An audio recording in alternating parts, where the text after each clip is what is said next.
আমরা যারা বাড়িতে প্রতিদিন রান্না বান্না করে থাকি তারা কিন্তু সবাই চাই নিজের রান্না করা খাবার খেয়ে সবাই যেন প্রশংসা করে, কিন্তু রোজ একই রকমের খাবার খেয়ে আমরা বোর হয়ে যাই, কারণ সেই খাবারের স্বাদ একই রকমের হয়ে থাকে।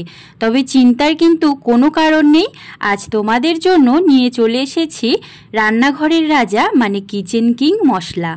এই মশলাটা বানিয়ে যে কোনো রান্নায় যদি 1 চামচ দিয়ে দাও তাহলে সেই খাবারের স্বাদ কিন্তু একেবারে পাল্টে যাবে। এই কিচেন কিং মশলা নিরামিষ থেকে আমিষ যে কোনো রান্নায় তোমরা দিতে পারবে। তাছাড়া এই মশলাটা একবার বানিয়ে 6 মাস পর্যন্ত স্টোর করেও রেখে দিতে পারবে। নমস্কার বন্ধুরা, সঞ্জুস্মিতা ডায়েরির আরও একটা নতুন রেসিপিতে তোমাদের সবাইকে স্বাগত। এই কিচেন কিং মশলা বানানোর জন্য কোন মশলা কতটুকু পরিমাণে দিতে হবে তার সঠিক পরিমাণ কিন্তু অতি গুরুত্বপূর্ণ। কোনো মশলার পরিমাণ যদি বেশি হয়ে যায় তাহলে মশলার স্বাদও কিন্তু ভালো আসবে না, সেই দিকে আমাদের দৃষ্টি রাখতে হবে।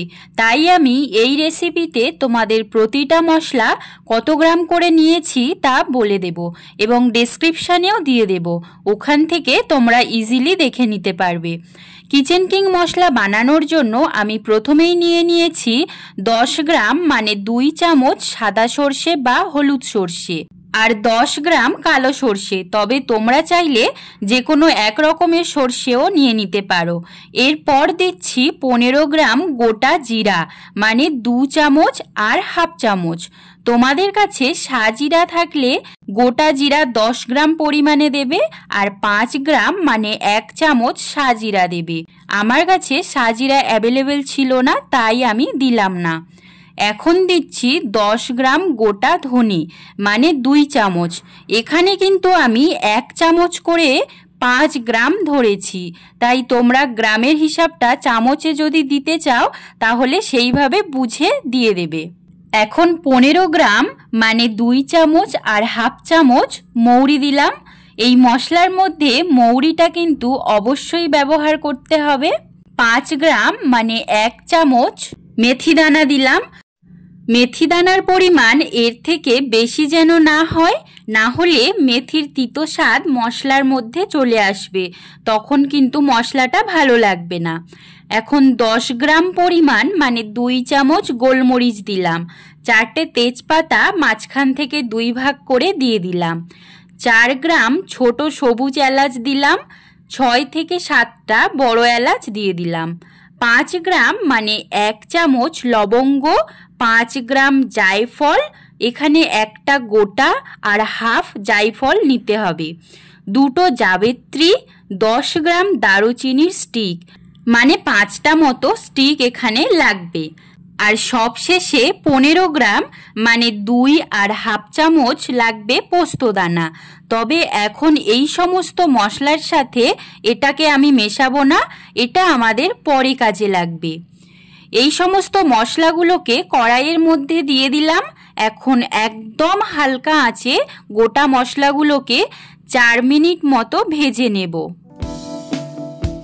মশলাগুলো ড্রাই রোস্ট করার সময় কিন্তু কোনোভাবে গ্যাসের ফ্লেমটাকে হাই বা মিডিয়াম করা যাবে না, তাহলে মশলাগুলো পুড়ে যাওয়ার সম্ভাবনা থাকবে। তাছাড়া এগুলোকে কন্টিনিউয়াসলি নাড়তে হবে। যখন দেখবে গোটা মশলা থেকে হালকা একটা সুন্দর গন্ধ ছাড়ছে, ঠিক সেই পর্যায়ে আমাদের পোস্তদানাটা দিয়ে আরও 1 থেকে 2 মিনিট ভালোভাবে রোস্ট করে নিতে হবে।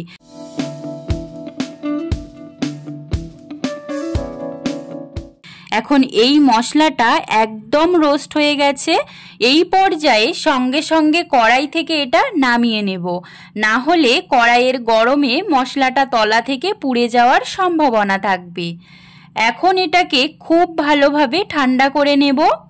খুব ভালো মতো ঠান্ডা হয়ে যাওয়ার পর মশলাগুলোকে মিক্সিং জারে ট্রান্সফার করে একদম মিহি করে গুঁড়ো করে নেব, ঠিক এই রকমভাবে। এখন এর মধ্যে দিয়ে দেব 1 চামচ বিট লবণ, হাফ চামচ হলুদ গুঁড়ো, 1 চামচ কাশ্মীরি লঙ্কার গুঁড়ো। আবারও সব কিছুকে আরও একবার খুব ভালোভাবে মিক্সি করে নেব। এই যে আমাদের কিচেন কিং মশলা একেবারে রেডি।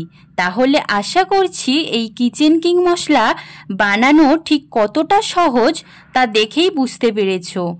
যে কোনো এয়ারটাইট কন্টেনারে ভরে ইজিলি 6 থেকে 7 মাস পর্যন্ত এটাকে সংরক্ষণ করে রাখতে পারবে। অবশ্যই এই মশলাটা একবার বাড়িতে বানিয়ে নিরামিষ বা আমিষ যে কোনো সবজিতে 1 চামচ দিয়ে দেখবে, সবজির স্বাদ ঠিক কতটা বেড়ে যায়। ভিডিওতে আমি যেভাবে দেখিয়েছি ঠিক সেইভাবেই তোমরাও বাড়িতে বানিয়ে দেখতে পারো। আর ভিডিওটি ভালো লাগলে অবশ্যই বন্ধুদের মধ্যে শেয়ার করে দিও। ফিরে আসছি আবার নতুন কোনো রেসিপির সাথে। ততক্ষণ পর্যন্ত সবাই সুস্থ থেকো, ভালো থেকো, টাটা।